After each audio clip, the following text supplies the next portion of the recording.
I heard about a little group meeting in the church basement in Vancouver called the Don't Make a Wave Committee. They had a small group assembled with a plan to sail a boat to the Aleutian Islands to protest U.S. hydrogen bomb testing there. I thought, that's exactly what I want to do, is join that little group and do something instead of just sitting at a desk and learning and reading. I wanted to do something to stop the threat of all-out nuclear war, which at that time, it was the height of the Cold War, the Vietnam War, the threat of all-out nuclear war, and the emerging consciousness of the environment. Environment was becoming a popular word. Ecology had not yet been mentioned, but people were gathering in groups to save the environment. And so I sailed on that first voyage of Greenpeace, which is what the Don't Make a Wave Committee became eventually.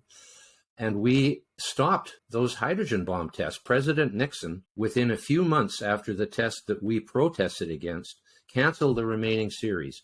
And it was really at the cusp of the nuclear arms race between the United States and the Soviet Union, now called Russia. And because we went out and did something, we got in the news. We got on Walter Cronkite's Evening News when we got arrested by the U.S. Coast Guard. And that brought the news of this protest to millions of people. And that's the way Greenpeace worked for the many years I was with it. We went on after that to successfully drive French atmospheric nuclear testing underground in the South Pacific. We then took the issue of the great whales, 30,000 of which were still being slaughtered in the mid-1970s by big factory whaling fleets from Russia and Japan. We stopped that. We went on to stop the slaughter of 250,000 baby seals still nursing at their mothers on the ice floes off eastern Canada. We stopped that. And then we went after toxic waste, particularly in the rivers of Europe, where North America had passed pretty good pollution control for air and water in the early 70s, right around the time we were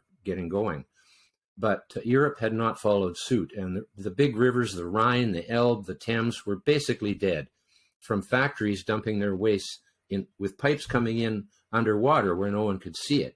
So we had the riverboat campaign where we went up these rivers, identified where these pipes were, and went down with scuba gear and plugged the pipes so that the waste backed up into the factory. And that made headlines that we were doing this, and eventually that was ended. Now there are fish in those rivers where there weren't any before. By the early 80s into the mid 80s, Greenpeace had started as a volunteer organization with just a few of us, and we weren't being paid to do this. This was a totally volunteer operation at the beginning. By the mid-80s, we had over 500 employees on a payroll. And that kind of changes things a bit when you have to meet a payroll every month. You sort of become more like a business in many ways, and fundraising becomes paramount. It's amazing how that happened. Suddenly, the campaign was seen more as a fundraising effort than it was to bring about a real change in the world.